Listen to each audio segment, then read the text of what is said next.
Welcome to prince शॉर्टेड house.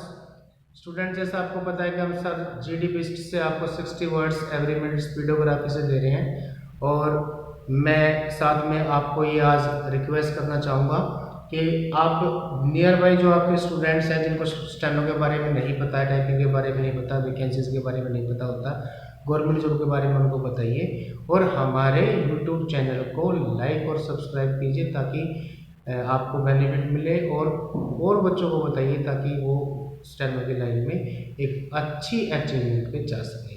तो हम स्टार्ट करते हैं आज exercise number 27, 60 word in minute. Ready, start.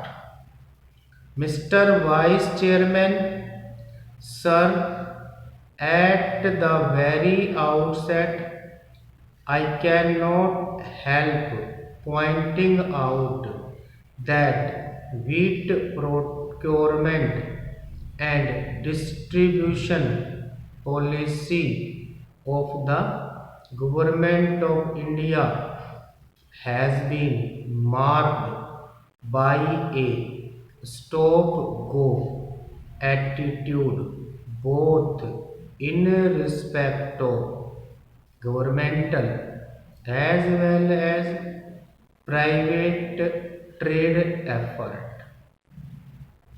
Almost overnight, a decision was taken at the AICC session held in Bombay that government should take over the procurement and distribution of wheat through state agencies. I am aware that even earlier the party in power was wedded to this ideology.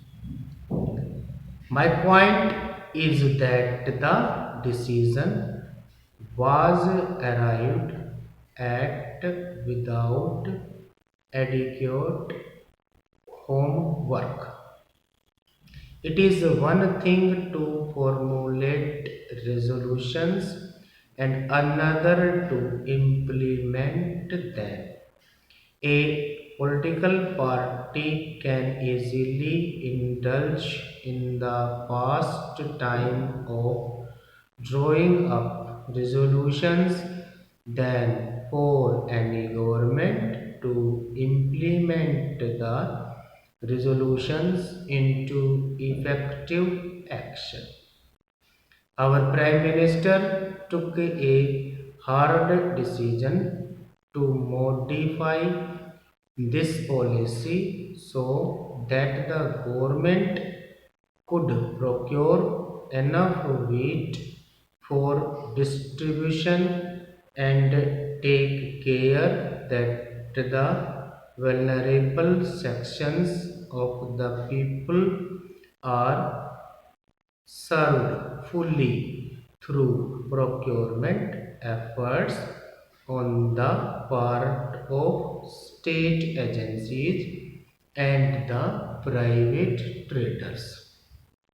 However, anyone following the development readily knew that quite a few state governments either did not understand the intent behind the new policy or were unwilling to make it a success for reasons of their own. In fact, the policy was implemented by Punjab and Haryana, the home state of the Prime Minister, has hardly helped the distribution system. While saying this, I should like to add that the traders overpitched the claim to procure wheat. I can understand governmental machinery making wrong estimates about the wheat crop and the procurement policy, but it is extraordinary that the traders should have made such a grievous error.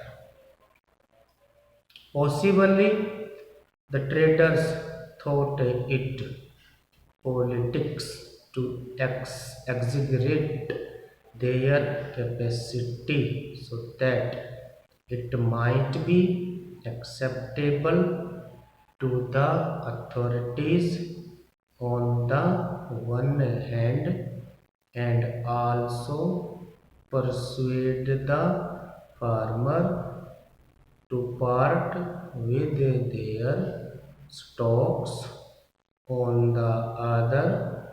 Once a psychology of penalty was created.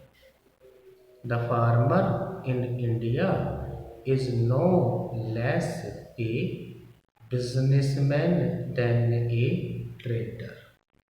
He assessed the situation and set on the stocks for larger gains. Stop. Thank you.